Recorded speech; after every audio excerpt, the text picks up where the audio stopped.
Second game of the day coming your way, Fnatic Rising versus Kova.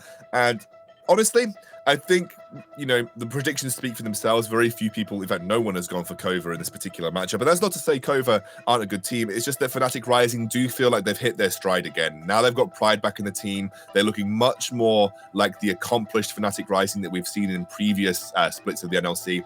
And almost like that untouchable version. I wouldn't say quite as dominant as previous, but when you've got names like Forbidden, when Pride's playing at his best, Fnatic Rising do feel that much more of a level above the rest of the competition in their group right now.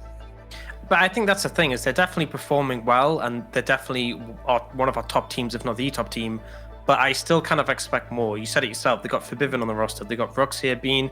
I expect this team to look like an EU Masters winning roster, and they don't yet. I think even in the games they've won, there've been messy moments. And even in the last matchup against Kova, Kova found windows back in the game. Now, it wasn't enough, and Fnatic very much are still coming in as heavy favorites in this matchup, but they're not infallible, and they still have issues to work on. And I really want to see that as we head towards the later end of this second round robin. I honestly think that if you're going to hit Fnatic anyway, it's going to have to be the bot side of the map. The two new guys coming in, and it feels like Tiara on the other side does have what it takes to make these playmaking moments, to get these engages that the team needs. And it's been a lot of times when Kova wins, it's that Tiara usually always comes out as MVP out of it, whether it's a Galio or an Alistar. Well, we'll have the Echo ban against Outlandish. He has got a champion pool that's a little different compared to a lot of junglers in the current meta. Udyr, Seraphine, and Lilia have been banned, so a lot of jungle targeted bans so far in this ban phase. Let's see how Kova and Fnatic choose to round this out. Seeing the MF ban come out, I think it's actually an important one, because one of the things, as Trouble just said, is the importance of Tiara. But I think both teams use their support in a similar way. They'll often roam, they'll look to set up plays on the map, and instead of being, a jungler ganking, it'll be a jungler and a support. And I think MF provides priority in the lane and allows your support to walk free. And I think that's going to be something really important when it comes to this bot lane, because whichever support can pull off these roams likely is going to be able to get their team ahead. We'll see where Fnatic Rising choose to go with their first pick. I'd be surprised at the Lulu, but could be plenty of things left on the table. Shout out to Lingard for that one. Not quite the Ornn, but close. I was about to say something like the Kai'Sa could be very blind pickable and the first pick. I think the reason why it was shut down in the previous draft is because the Azir had shown really early, so it was a little bit dangerous to pick that. Kai'Sa is still the S tier ADC that anyone could and should be blind picking because it's extremely strong. Now there's of course picks like the Talias, the Pantheon still up in there. I think I'd like to see a bot lane answer here. I think a lot of people have gone for the likes of Aphelios and Thresh into the Kai'Sa. I think Ashe isn't quite, I'd say, as excellent as just dealing with the Kai'Sa flying into her face, but she has a lot of tools to set up plays and is still going to be able to try and contest that priority in the bot lane. I think that's what's important. So don't necessarily have to pick up the support here. I think waiting to see what the matchup's going to be could be good if they don't want to go for that Thresh. And you could look to prioritize things like that Pantheon, like that Talia, or in this situation, the Renekton. Well, Renekton's a strong pick. Still, strong overall. Obviously, he's got, I think, seeing some nerfs and has seen some nerfs as well. But overall, Renekton's still a great top lane pick for Tati on the top side of the map. Ashe coming through, as you said. Let's see where the final rotation comes through. Pantheon, which is still available, will get locked in. I wonder if you just secure a support for your Kai'Sa at this point in time. I don't think you need to necessarily. I don't think you want to blind it. Okay. See, I really like that they actually lock in the Pantheon right here because it could be a very strong lane down the bot lane. Kai'Sa really likes to have this kill-heavy support. This is why at some point in time last year, you saw her rocking it around the bot lane with a Volibear, which was an extremely strong duo. You can do the same with the Pantheon. Pantheon can end up going to the hands of Febiven, in the hands of Maxi. So you've got the triple flex, but you also have the triple threat because you don't know whether it's going to be an AP mid laner, an AP jungler, or whatnot. So I would just really like the draft so far from Fnatic. And of course, the Gragas can also go either way, whether top or bot. Yeah, I think the double flex power is really strong here, especially facing a team on red side where one of the big strengths of red side is being able to get those counter picks. Whereas with Kova, it's very much more rigid lanes. You know where things are going. And a big thing for me is this Hecarim. We've seen so many times Hecarim be, a massive threat, but also be a complete vulnerability for teams. Doesn't have that flash in the early game, can be challenged, can be invaded, and particularly against champions like Gragas and Pantheon, I'm a little bit concerned for Kova. If they're able to secure priority in all 3 lanes, Hecarim can definitely flourish. But if they don't, I expect to see Fnatic looking to challenge the Hecarim super early. It's so funny that here you see Kova trying to take away all the playmaking support. They try to take all the possibilities away from the Kai'Sa, maybe forcing the Gragas or the Pantheon to end up down the bot lane. And on the other side, Fnatic Rising are taking away the survivability from a very immobile ADC such as Ashe, because as Orcs mentioned as well, when Kai'Sa jumps in, Ashe has a really, really tough time with dealing with it.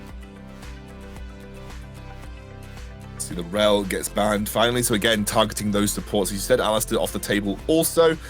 Let's see, Kova, what would be the best pick for them up from here? I guess support, unless you really want to counter pick support as your final pick on red side, or you just go for a strong mid lane, like a blindable mid like Syndra or Azir.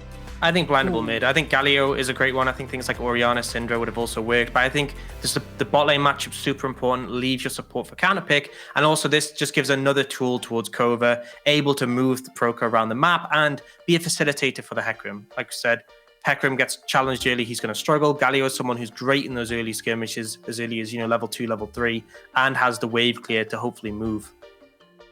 I also really dislike the Galio in general, no matter where it ends, because even though it could be a flex towards the mid lane, it's also another tool that you can dive the back line with or protect your Ashe, depending on how the fights are going.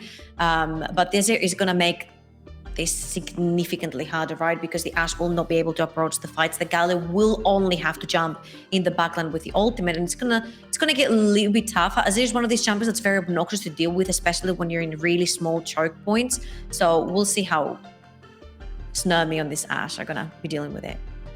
Yeah, it's also, as you both have alluded to, a flex for Tiara. He's played it so many times in the bot lane. Like he can play that. Galio is moderately likely to do so if given the opportunity. And it looks like with the Syndra getting locked in, which I would not be surprised to see locked in to round out this Kova Esports composition, that it will be Tiara playing the Galio on the bot side of the map. But it is also Gragas support for Rux here, or Pantheon support, I guess, one of the two. But yeah, I'm almost certain it's Gragas support for Rux. So we have a Gragas Kai'Sa lane.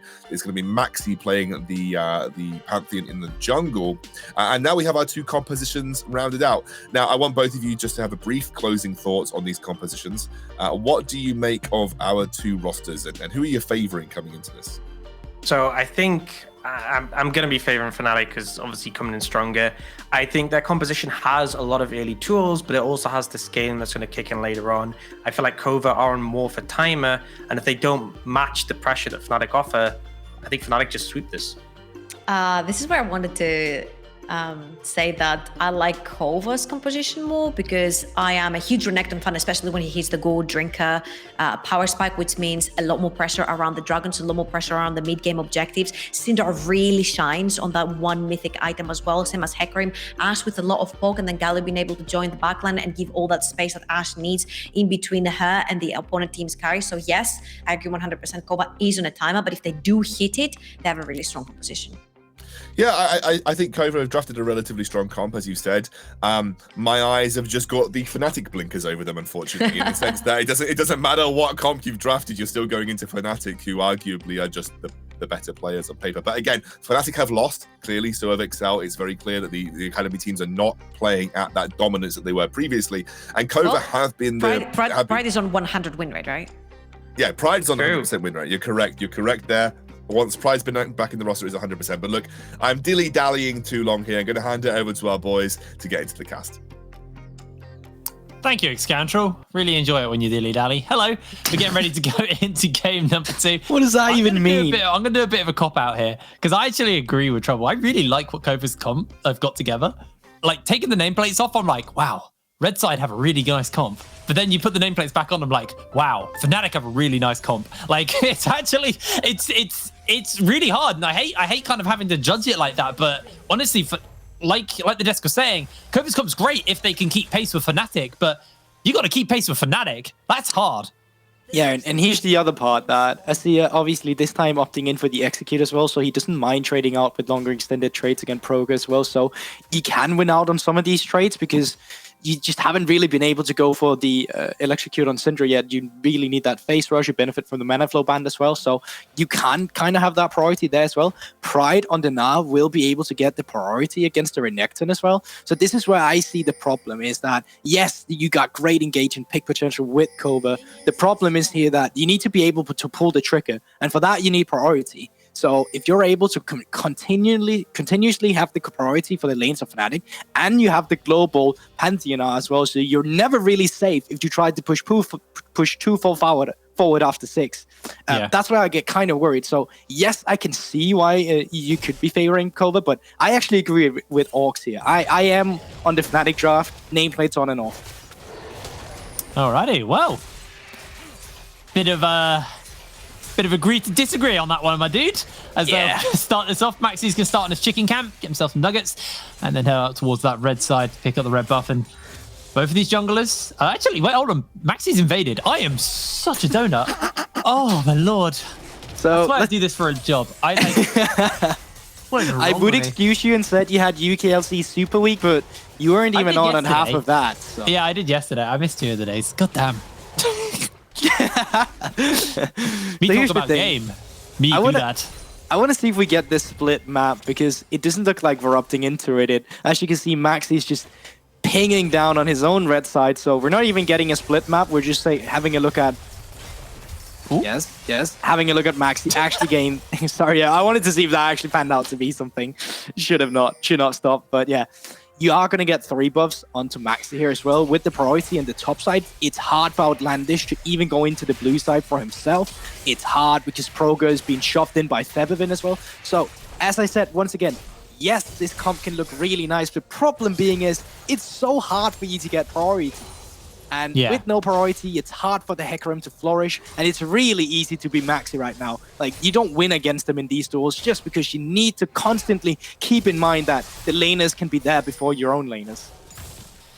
That is the problem, and Outlandish is going to get a 5 camp start, and Maxi quite happy just to walk around the map and pick up as much jungle as possible. Heading to his blue side, not going to reset or start the respawn timer on his Krugs, which actually I do find slightly interesting because Krugs, you want to kind of get them on a respawn as quick as possible so you can get the maximum experience from them. But for now, opting to go in top side and seeing if Outlandish was on this crab, make sure he picks that one up and got himself a free blue buff to go and do. He actually has the chicken spawn time. Oh, this is so tragic. So I was going to say, like, you don't need to level up your own camps if you keep taking Outlandish camps. And if you will have continuous priority in the mid lane and in the top side, you can always just walk in and counter jungle. It's so easy for Maxi to play this game right now, and this is why I love the picks and responses coming out from the side of Fnatic here. Outlandish, though, can look for a gank in the mid lane, but doesn't have Ghost. He's got Flash, and Febivin does have the... Oh, he's going in! Febivin went in! Goes for the E, gets slammed back. Proka can find the stun there. Actually get Maxi, he flashes forward to catch onto Outlandish, and that was optimistic, if anything. I mean, I get the idea. He had Maxi coming in for the gank, and essentially just turns out to be a great counter gank for Outlandish, even though he wasn't aware of it. So forces the flash out of Feppy, and you don't lose anything yourself here. So a good situation from Kova, all things considered, but once again, Maxi now finally starting to take his own blue side. With this, you can start getting the resets down, the first items, and after that, we're looking at Drake, especially specifically because that mid lane will still have that priority. You can see Proka now had to TP back, but he's no mana in the mid lane, so he has to back again, and that will just mean more mid lane priority, and Febby even stops his back now. On the bot side, though, doing a bit of a runner beam there as he's trying to get away from everybody, but it's gonna be Rux who flashes away to make sure that his AD carry does not get chased onto. First blood, though, picked up for Outlandish. The great pickup once again coming out from Kova here. I really like the proactivity because you are struggling. It's as Trouble said as well, you need to make this work in the early game, and Fnatic being a bit disrespectful, they knew there were no topside camps available. They knew Maxi was clearing out his own blue side, so realistically, Outlandish could only be towards that bot side. But nonetheless, a great setup by Tiara, flashing in to deny Rux's body slam and just picking up a kill there. But reset timer's not really favorable for the Drake, so that is still up for grabs for any one of these teams here. So the setup will come through now. Well, Maxi and Rux actually spotted out on a ward as they head into the river. Nice little ward there, placed down by, I assume, Proker. And Fnatic Death Brush could be a little dicey for them. I mean, Tiara is alone right now. And there we go. That's it. But I like this again as well. This is something Fnatic has been really good at doing with the jungle support synergy, that you will actually see Maxi and Rock start connecting up in the jungle, walking out, try to get vision. Now, they didn't really get the vision. They thought they could go in and get some cheeky counter jungling, but Maxi, once again, back where we know him, priority in mid lane. Kind of priority in top side. It is Tatui with the first move, so you kind of need to take that into consideration. Even Tiara has moved off as well. He got a few of the little ones. But that was like, that was true. I know I have lane control because he walked in front of Proker, kind of death stared him. Did the Luigi drive-by from Mario Kart when he knocks someone up as he just makes his way into his enemy's jungle. And this feels so bad as well, just because of the top lane matchup. Pride gets to have the shot in. Tatui backs, loses half a wave here. Doesn't want to TP back because he knows he needs to have that TP ready if a Drake fight breaks out. So it's just Pride with the priority in this top lane matchup again. And kind of have to reiterate that Fnatic has been so good ever since he came back to the roster. 100% win rate with Pride on the roster. So obviously a man to watch out for. I'm going to be very nitpicky here. And this is the one thing. Maxi still hasn't taken those Krugs. Beam will actually spot out the fact that the Dragon is being done by Outlandish with a good Void Seeker.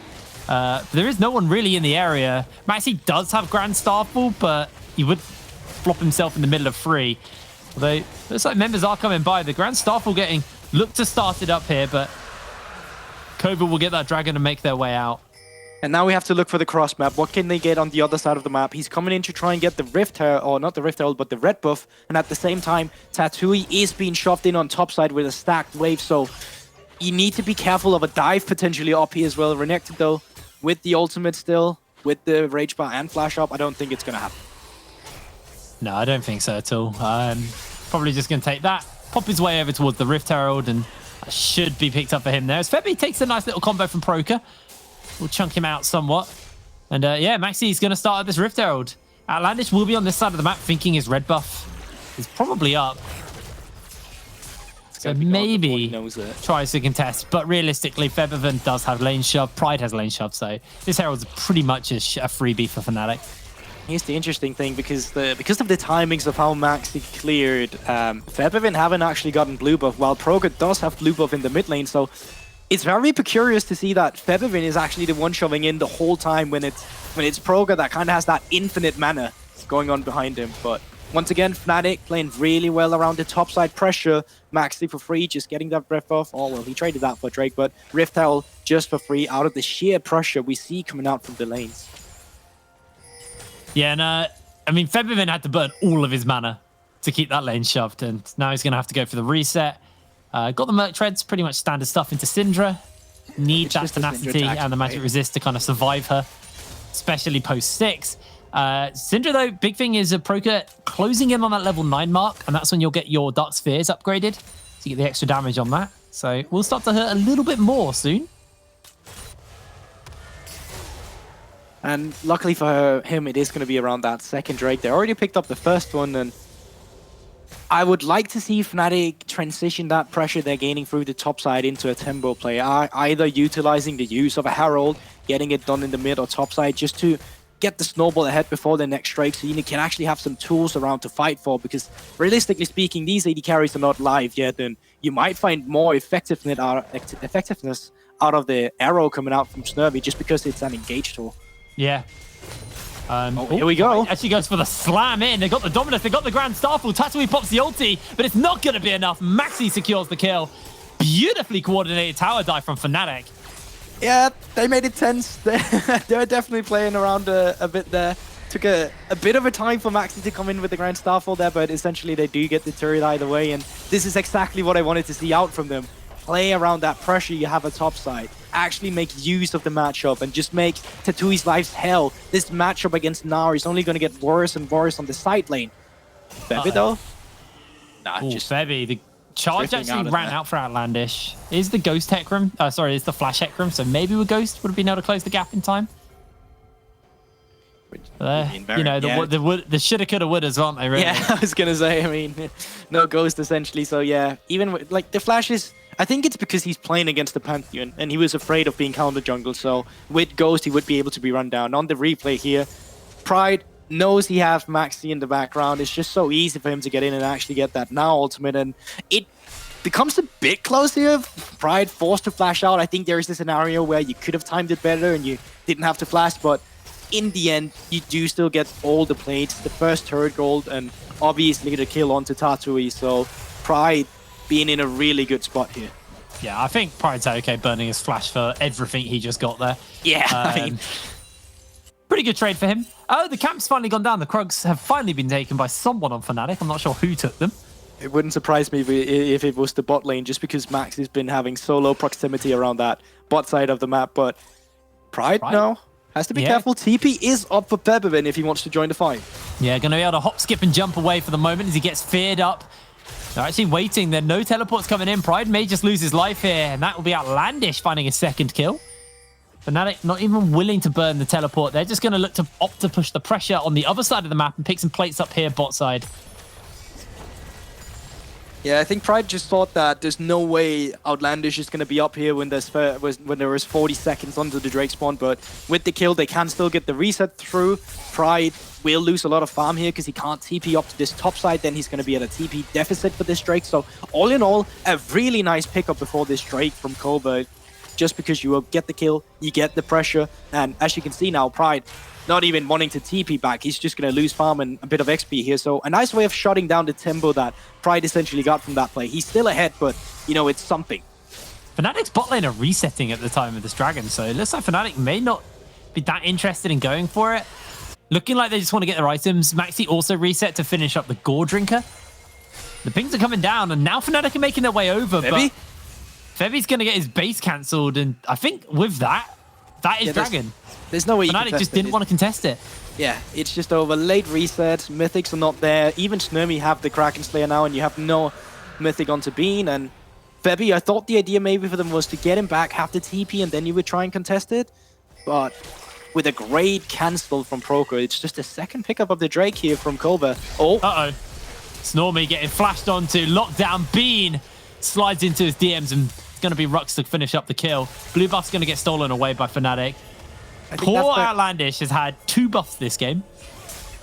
That is, it's definitely a rough time, and it comes from that priority that we talked about. Even the Raptors being stolen away by Pride. This is not a nice time for the horse in the jungle, and that's why I talked about once again with this composition. It's just, it's so nice to be maxing when your whole top side just continuously have this priority, and now you can start translating that priority into pressure in the bot side, and no one can step up. You can start getting bead fed on the plating. So yes, some really nice objectives coming out. Oh, Febivan getting jumped onto. Maxi comes in for the stun. Febi going to try and survive for as long as possible, but it's not going to be long enough. Grand Entrance comes in, and now Maxi getting taunted up. Does have the Gore Drinker to keep himself alive for a little bit longer, but it's not going to be long enough. Outlandish finds a double kill. Now Rux barely slams over the wall to get to safety.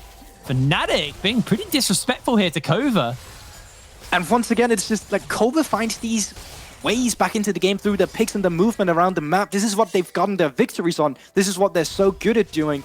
And this is also what the desk mentioned with Fnatic. Yes, they're 5-0 right now. Yes, they're in the lead, but this is a team designed to win EU Masters. We're expecting domination from these guys, and we're just not seeing it. This is not it so far, and they are still in a comfortable spot, so I don't want to talk him down too much, but Fnatic definitely still leaving things to be decided, speaking about the roster. Yeah, definitely the case here. Well, Bean now finished up the Kraken Slayer. Will have the upgraded Q. Yes, he will. As the Rift Herald is up on the map, and Fnatic maybe just looking to pick that one up. Kind of giving over these dragons and trading it for Rift Heralds. I mean, it is the first 2. It is an Infernal and a Cloud, so on their own, isolated, they're not the most impactful. But these Rift Heralds definitely giving them a little bit more. But there is, you know, a very far away soul win condition if you're in Fnatic. But Kova, they're looking like you know, if they can continue to chain these dragons together, Soul on the likes of Outlandish and Tatooine means they're going to be a really, really solid front line and be very hard to cut through, especially with the backup of the likes of Tiara on this Galio. Just a massive CC bot, effectively. Yes, CC bot, but also a great magic damage shield coming through in a team fight, and that's perfect when you're playing against Feathervin, who's doing so much damage in the backline, and potentially on Ocean Shoal could be really good. Are they doing again? Yeah, Bean's just going to get himself caught out, trying to jump away. Tiara flashes forward, gets the turn, gets the cleanse. Enchanted Crystal Arrow means there is nowhere to go. So the Unleashed Power comes down, and Outlandish 5-0 on the pony. We were saying it was looking rough, but he is doing a good job to keep himself relevant in a game where he has not had most of his jungle. Exactly. Somehow, some way, they always find their way back. This is what Kova is so good at doing. A lot of teams here would just, all right, let's take this lost team fight. We don't know how to get back in the game either way. Let's just fight it and lose. But what Kova does is that when you take the objectives, they get pressure on the other side of the map. So essentially, when Bean and Rox was trying to move toward that bot side, Kova was ready and they were sitting there with the cheese. This is what they're so good at. This is what they're effectively continuously doing all the time. And this is why they're still in the game, despite never having any topside pressure. And now 3 members of Kova grouped up here in the mid lane. Remember, Febby doesn't have cleanse, so Enchanted Crystal Arrow is still on a bit of a cooldown left before Snormy can finish that up, but you have to be a little careful. There's a lot of CC between those 3 members. Is Outlandish also now waiting in the wings? Kova just going to fight their way forward. And the real cooldown, or the real moment these cooldown needs to be ready for is in 1 minute around this strike. So that's why we're taking a look onto the map here, that most of the players are moving out to get the pressure, to try and come in and get the vision. And key part is here that none of the top laners have TP ready. That's why you see Tatui was trying to move down in the mid lane. Now he's moving back up to top, and that means that Pride will have the priority to move first. That means that Fnatic will have this priority around the Drake, and it can be a tough matchup for Kova to get this Drake now, unless they find one of the picks we've seen them get so many times. Now they're going to use this Rift Tail just to force their way into the mid lane, get some priority here. Scatter the Wheat not going to hit anyone, and this might be our first 5-5 of the game. Rux comes over the wall, actually looks to separate everybody up, but Proker and Snormy able to survive. Now the taunt's coming down onto 2 members. Rux is going to lose his life as Proker's the one to cash in on the kill, and now no support available. Kova should just turn this into their 3rd dragon. Fnatic kind of caught sleeping a little. What was that? That was so uncoordinated. No one was ready to dive in the backline. I think he thought he had been ready to jump in. Maxi with the Starfall, but Pride didn't have his Narbar back then. He still needed half of it to turn Mecha, and that should have been a fight that Fnatic could take, but Rox just being a bit too trigger happy there, and Kova quick to capitalize on it and punish him. And now on Soul Point out of nowhere in a game where they really shouldn't be at this point, but somehow they are. Well, you can see the fight in the mid lane onto Bean earlier, and Rux. This is one of the times Rux died. Currently 1-3. Not have a good time, but it's just one of these cheese we see. And now here, Rux, like, it is a beautiful setup. I'll give him that nice combo. You force the flash out of Proker, but this is just not it. This is not the fight to do it. Just wait for that Drake and then do this turnaround. Your team fight composition is perfectly built for dogpiling onto them, but you decided to do it around the mid lane. It was just such a peculiar way to do it. It's what we needed to see from Kova, was them get control and not let Fnatic dictate the pace, because Fnatic's comp ultimately is going to be better as we move later into the game. But Kova now getting towards the Soul actually extends the timer on this game massively. And now Pride got the ultimate. Here he comes, Maxi's coming in. Tiara's coming in. Fnatic are bringing multiple members, but a big taunt is going to connect underneath the tower. There's the Enchanted Crystal Arrow onto Rux. Maxi has to dodge away for the moment, but he is being chased down. The charge comes in as Outlandish gets himself another kill. Pride has to stride break into safety. And Kova able to defend their tier 1 tower. They may have to give it up here, but they got a free kill on it. Meanwhile, in the mid and the top lane, Snormy and Tatui are going to be able to take down these turrets, or at least do significant damage to them. Snormy should be able to pick this one up. Has a fair amount of attack speed. He's going to give it up, though, actually, with Rux. Yeah, afraid of Rux in the background. Realistically speaking, he could be pathing up towards that top side, so... But decides to play it safe, and you know what? That's fine. There's no reason to risk it all just for mid lane Turi, but at the same time, Kova really winning out on that exchange, and out of nowhere, Outlandish, he was 2-0, he was 4-0, now he's 6-0, and they knew this. Tiara walked over a wall. They knew what they were walking into here on the side of Fnatic, and even this taunt is beautiful. The arrow onto Rocks as well, just meaning he can't do anything. And Maxi really feeling the nerves of Pantheon here, no longer tanking turret shots anymore. So it was just a bit ambitious once again from Fnatic, and Kova being ready for the play the whole time. They're really good at reading the map. Yeah, Kova really are. I like incredibly so. We got 2 minutes 30 until this Ocean Soul comes up, and when you got a 6-0 Hecarim who's closing in on the Sterex, he's got the Triforce, that plus Ocean Soul is going to make him so hard to kill. The same for the Renekton, got the Gore Drink, so a lot of healing there.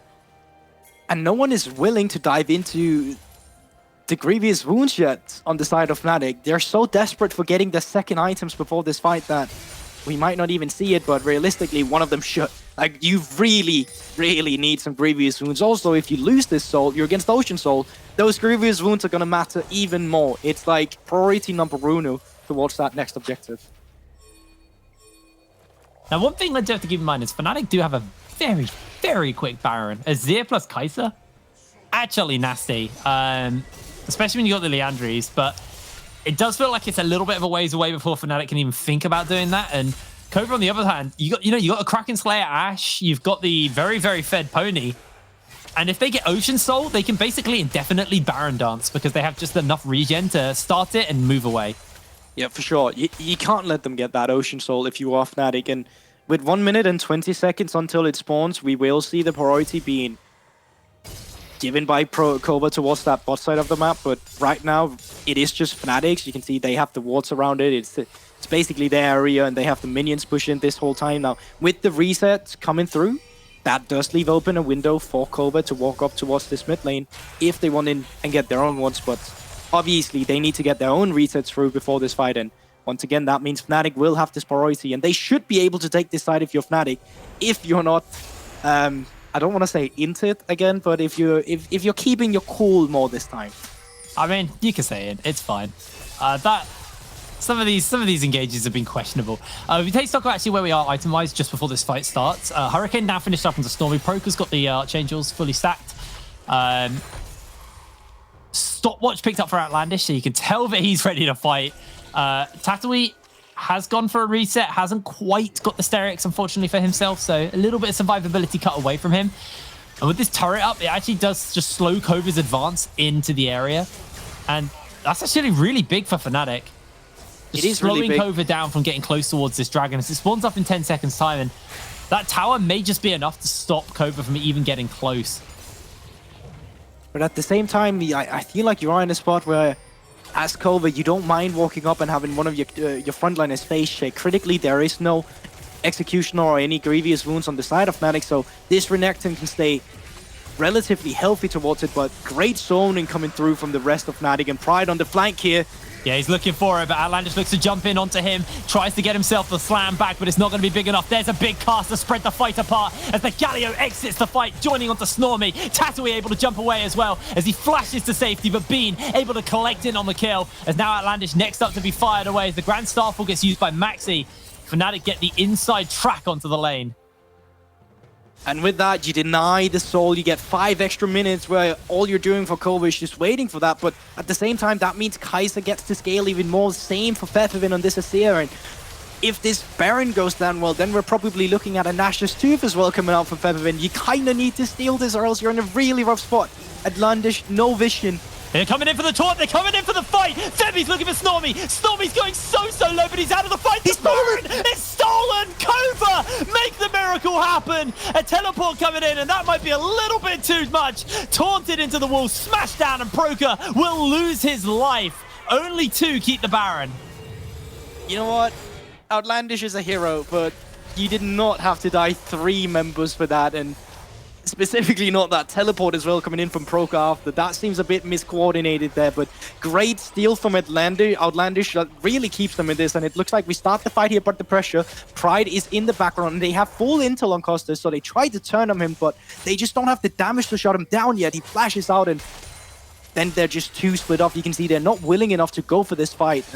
Snormy being a bit, chunked out from the fight just before for priority, and with this, they're moving into the Baron and actually 50-50ing. And I gotta say, a really impressive steal coming out from Outlandish. He basically had no vision up until this point. Tiara just flashes in to give him the vision. And Yeah, I think Snurby gets out with his life here. You just need to back the TP. I have no idea why it's coming through now. Like, this is very interesting. So, hero play from Outlandish, but too many members of Kova realistically still dying, and that's a lot of kills going on to Fnatic. Oh, Febby. Oh, Febby. Flashless, just about dodging away there. And now Kova, they've got the area in control, but it is a long time until we do see a Rift Herald. Sorry, a dragon, whatever this thing is. Thank you. Yeah, that thing. Well, that spawns up, so it will be a little bit of a while now. Only Snormy actually got the Mara buff. Tatooine respawned a little bit too slow, but finally this tier 1 turret goes down for Kova with the help of that Baron, and that's big because the reason Fnatic were able to get the last Baron was they had a tower that was fairly far up in the lane, allowed them to back off defensively, and then jump towards using a rift, their own Baron tower off the back of the Azir. So with that, they were able to shove the lane up. I want to see Kova get control of the area sooner. They were very, very hesitant to move into the Dragon Pit until about 30 seconds before the dragon spawned. So this time, you got about a minute. Get into the area and get control then. It's already lit up blue with Fnatic wards, and you do not want Fnatic to start stacking these dragons because Ocean Soul for Kova is a real big game changer. It really is, especially specifically with the champions they also have, like also with what Fnatic Rising wants to do with their team composition, which right now is team fighting. You have the ability to open up the map, but without that Baron buff that Outlandish stole, that you don't really have to worry about that. Now, Febby did a really good job of having this mid lane pushed out and then coming in with the Azir turret in the mid lane, constantly giving Fnatic prio. So if they're able to do that again, it's going to be really hard for Kova to walk in onto this, and I think he's going to walk up and get that turret ready right now. Yeah, he's going to look to place that down, but Tiara's doing his best to try and zone him away from even getting near that structure. As Proker's off in the bot lane, just shoving away. Got the Blighting Jewel, or the Blighted Jewel, or whatever it is. Part of the Void Star, so they've got some extra magic pen to work with, as long as those, as well as those Sorcerer Boots. Is Outlandish on a flank here? Rux, have to be careful, may just get delivered back. They're looking for the taunt. It's not actually going to quite hit, as it does on the tail end, but not big enough. And now everything getting led into Pride. Pride has to use the stopwatch early, but that is the Enchanted Crystal Arrow down now on the side of Kova, although Pride is going to gnaw out maybe a little bit too early for this dragon, although Pride looking to chase in here, can hop forward, but the slow's coming in from the Ashe will deny him for the moment. The turret comes up from the Azir, but this time Kova have already got their way into the pit. They're in the area, so not being completely zoned off. They're working with the Vision. Fnatic trying to move in blind here.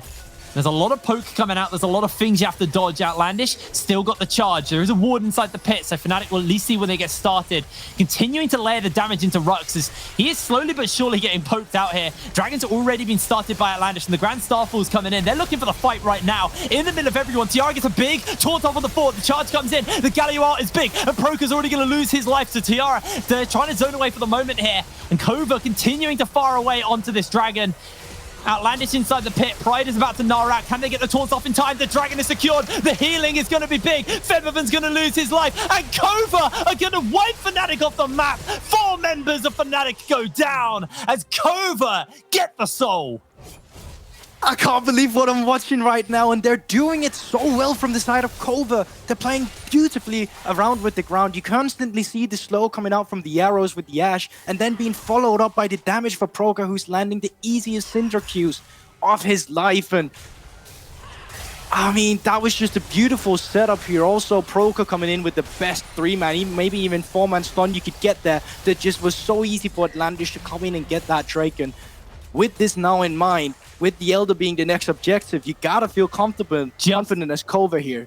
Just watch Tiara's taunt. 4 members, boom, all taunted into the charge. Watch the Proker stun later. That's what I'm all about. So you see this fight going on, and then look at this. 3-man stun onto the front line. It's absolutely beautiful. Being chased out by Tatui, and they're so desperate on the side of Fnatic right now that they're just trying to flash in and kill Outlandish, try to kill the Drake, but just not enough damage. The setup was just perfect for Kova, and this is what they've done so well. They played around the fog of war, they played around the setup, and they got the soul here, but there's still a game to get. It's not over yet. No, it is not at all.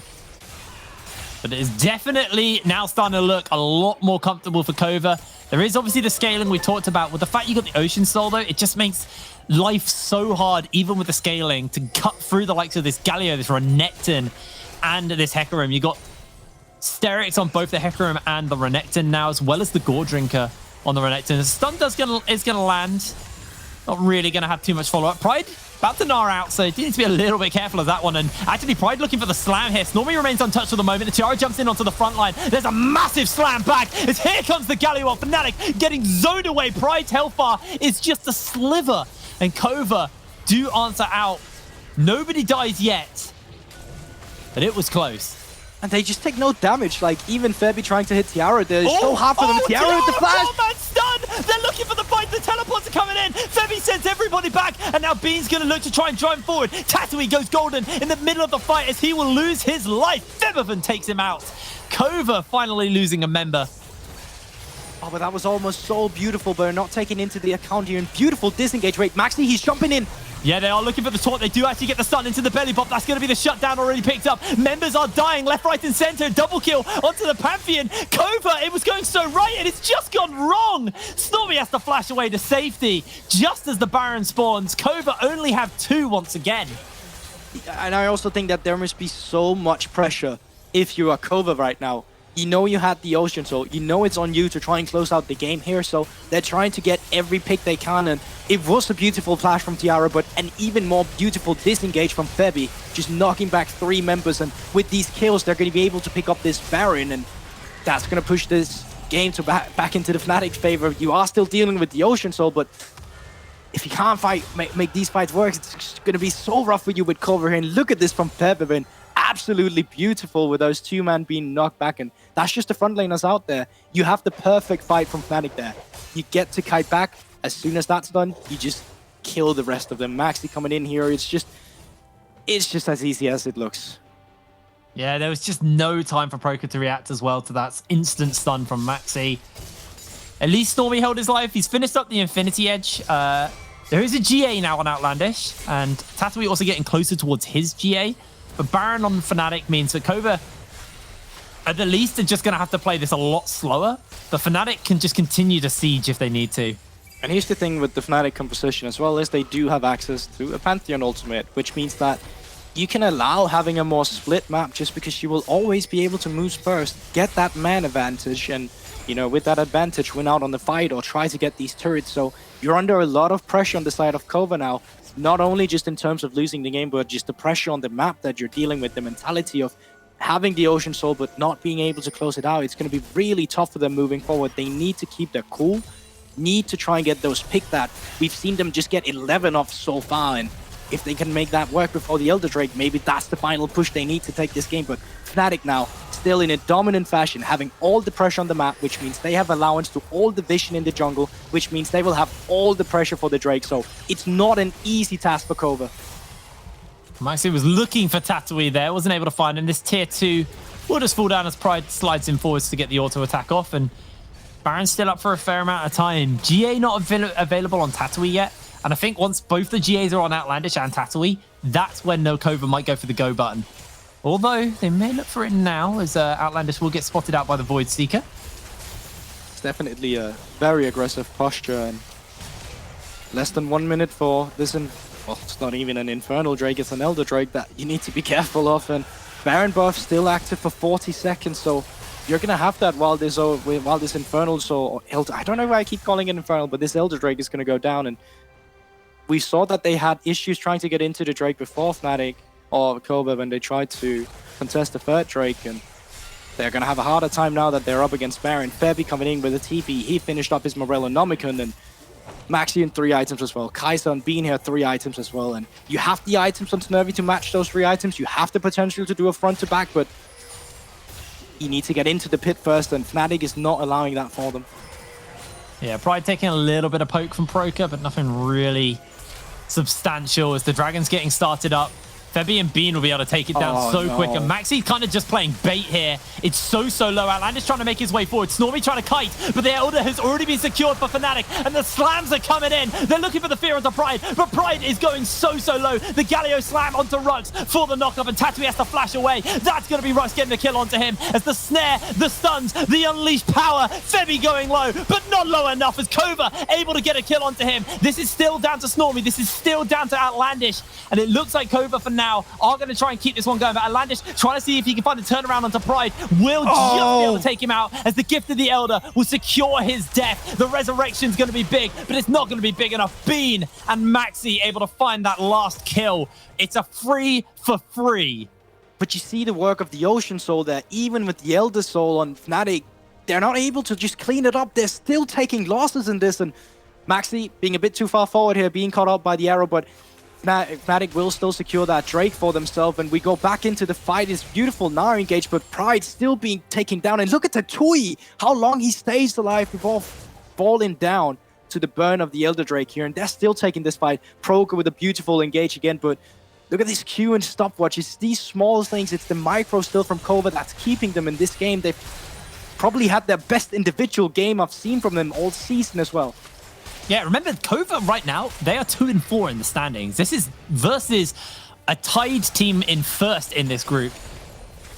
Really solid performance coming in from Kova right now. And it's, can they close it out, or will Fnatic be able to take the win here? We got Baron spawning up in 1 minute 20. I believe Elder will still be on for a little bit of that, which means contesting it might get a little bit harder. GA finished up onto Tatui. GA on cooldown for Outlandish, however. And there is the Mortal Reminder finished up for Snormy. Just complete flat-out buy on the back of that. So we'll be able to deal with some of the healing that Fnatic have. At this point, it seems like it's not even about the objective. It's about winning the fight up until so you can just end the game. Because now we've seen a Baron. We've seen an Elder. We have the Ocean Soul as well. And what is going to be the breaking point for this team, or for between these two teams? GA is down for Outlandish. It is going to be up for Tatui now, so that means you will have a tanky Crocodile that you need to get down with the Ocean Soul still being available, the Sterix Gauge and the Goredringer. There's a lot of front line to work with, and Snurmy in the back line. If he can get access to some of these fights and actually get his agency out there, he does have Flash now. This could easily still be a winning fight from Kova. You cannot underestimate them from the side of Fnatic, and they're doing what they do best again. They're playing around the fog of war. This is something that Kova's been really good at doing, but Snormy maybe overstep. Yeah, Snormy maybe in for a whole lot of hurt here. Gets jumped onto. The taunts are going to connect. Snormy's trying some space for himself. Outlandish onto the backline. Bean's not in the fight yet. There's the Ash Arrow. Pride getting CC chained as Maxi has to flash away to safety. Cucks are still keeping this going. Kova have been able to find himself one already. They get the shutdown. Pride in the middle. Outlandish is just able to get out of the fight for the moment. And members are low, but it's a double kill for Bean. Fnatic sliding in. Bean gets himself the triple kill. Tatui on the front line. Gets the G off, but Snormy going to go very low. Stopwatch is in. Snormy will lose his life as Bean gets the quadra kill. The GA's coming in. It's going to be a penta, baby. Bean coming up huge. Oh, and it's just as I said, you don't even need the neutral objective at this point. It's just about getting the team fight in. Bean finally waking up in this game, but in all honesty, I think this fight was all about Fepivin in the backline, just keeping these damages there. Keeping the HP bars of Kova low, and as soon as Bean felt comfortable enough, he was ready to go in and clean up for the pentakill, but it's still not enough to end the game. It's enough to get this Baron, but we're still going, Jake. We are still going. Let's have a look at that fight once again while Baron's getting done. And Sturmy being forced to flash out here is crucial. He can't really kite around that with a team fight now. He needs to always stay on the back foot, and that's the kind of problem you have with this Ashe. There's not enough room for you in these team fights. Rocks with a barrel, I think that actually helps Kova a bit. It pushes them forward. And you can see Febby in the backline now. Look at the damage he's doing to Proker. Look at the damage he's doing behind here. Bean is just able to dash in and get the kills afterwards. Even the damage onto Sturmy. It's all Febby. It's the easiest pentakill for Bean to pick up here. It's just being gifted for him. On a silver platter. Gonna get himself that penta as Proker's working towards his death cap now. Got double needlessly large rods, but let's have a little look at where Bean is item-wise. Oh, he's done. He's finished. So, yeah, who would have thought? Pentakill gives you a lot of gold. So, yeah, finish it now on Kai'Sa. Still missing a Rapidon's death cap onto Proker. If he gets that, there could be possibilities of you winning these fights. When I take a look at the items, not a lot of magic resist onto the side of the players from Fnatic Rising, so there's still that opportunity of you overstepping, going into the scatter of the week, and then just being, Syndra R button as many times as we have seen before. Yeah. Ash Arrow not going to quite find its mark. It is on a relatively short cooldown at this point, so not really the end of the world. GA's coming up for Outlandish, but not for Tatooine. And I think they're just going to look to force here. Rux tries to find the belly bop. Tiara Justice punches forwards, and actually Rux threw out the cask. They thought they could go for the play. They saw Pride in the top side. They knew Maxi was pushing a bot side, but they have TP up on the side of Pride. They have Maxi's ultimate, so they can allow themselves to open up the map like this, and it's putting Kova in a bad spot. They found all their ways back in the games through team fighting, so when you start splitting up the map, that's when Kova gets to have a hard time. A great Grand Starfall as well by Maxi, able to just get out after getting himself a free tower. Top lane tower also will be under fire, but expect action here. Although this is a bad time for them to have that Narvar timing out. It's coming in for the teleport though. Tiara already losing so much health. Pride looking to slam away, and that was a very questionable Galio ult by Tiara, but he will be able to get out as Bean gets himself a legendary kill. Now jumping in forward, looking for Tiara. Should just be able to get himself yet another double kill. Tatooine flashes in forwards, and Bean in the middle of everyone. Strides back, but is taken out, and now Snormy is just getting run down by Pride. Outlandish, the only one standing, will get a consolation kill onto Febby, as the GA Resurrection will come in, but the Ocean Soul, I don't think the healing's going to be enough here for Outlandish. He's going to lose his life, and there's the ace for Fnatic Rising, and this should just be the game. It was a 41-minute slugfest, and Kova really made Fnatic work for this win, but ultimately, they do come out on top of the team fighting, and they will take the base. And what a game coming out from Kova. Yes, they're losing, but I feel like they can be really proud of this, and as we talked about early in the game, there's still a lot to be left decided about this Fnatic roster. It's designed to win EU Masters, not even go to EU Masters, win it. And they're not at that spot yet. There's still a lot they need to work on if they're having games so close against Kova. Yeah, I mean, that was a it showed the strengths of Fnatic. Let's start with the positives there, right? Like, Fnatic are amazing at team fighting. Like, the coordination, the control of those fights was just incredible. Like, you could tell that the comms were clean. And there's definitely they were also challenged though. They were challenged by Kova, right? For sure. And that's the thing. Like, you can definitely tell that Kova, with a lot of new players, are not used to being in this spot. Like, essentially, they all came from Telia Masters except Outlandish. And I feel like you've improved a lot as a player over the course of one split, just from what we saw in the beginning to take Fnatic Rising to this point in time. So I think their experience is just lacking. Like, closing out the games, these last team fights, you can see with Fnatic that was opening up the map. It was easier for them to take these fights and lay back with it. So once again, experience paying on for Fnatic, but I'm not convinced about this roster yet. No, well, it's time for us to earn some dosh. We got to pay the bill, so we're going to throw it to some adverts. See you in a second.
Well, the caster desk was certainly sweating at the predictions. It was a close game. Kova made Fnatic work for him. Kova gets Soul. They had a load of early game fights. Outlandish was 5-0 on the Hecarim.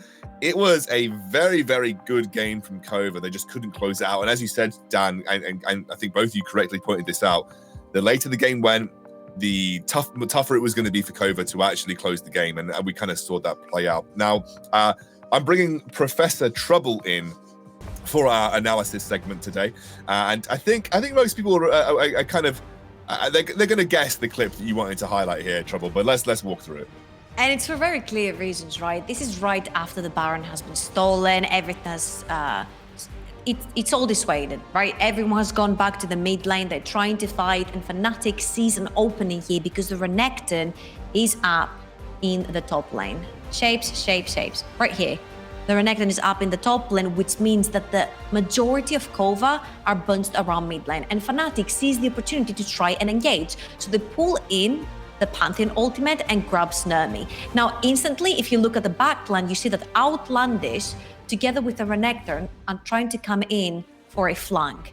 And Fabiven is really exposed. So here's what's going to happen. Outlandish is going to go in. He's trying to get the flank. Remember, this is the very, very fed Hecarim. And Fnatic are fighting without their ADC, who's just joining the fight. And Kova see this opportunity. They're going in. And right about here, I'm going to slow-mo this because Proker sees the opportunity to get Bean. He's going to flash in, ult Bean, and Bean curves around the E of the Syndra, absolutely and utterly smurfing this fight, and very slowly but surely gets a very deserved pentakill. I think up to this point he had also gone undying, 0 deaths on this Kai'Sa. Stellar performance from the Fnatic Rising ADC. Yeah, I think Bean had a deservedly MVP-worthy performance that game on the Kai'Sa, and really kind of pulled Fnatic up by the britches when they needed it towards the late game there. Yeah, it really did feel like a hard carry there. That U-turn around the E after the ult. I was so good. I mean, also like Rux has good performance in that fight. Like Rux has been a bit questionable through the early game, especially when he like flashed over the dragon, also the mid lane wall near the dragon pit, and then was like isolated by himself. But that fight particularly, he had some really good interrupts to the body slams. He stopped Tiara's taunt onto, or at least he stopped Tiara channeling a full taunt onto Bean. So I think there were some moments for him in that fight. I think Fnatic really pulled it together in those late game team fights. Let's jump over to our interview with Pride. We can have a chat to him.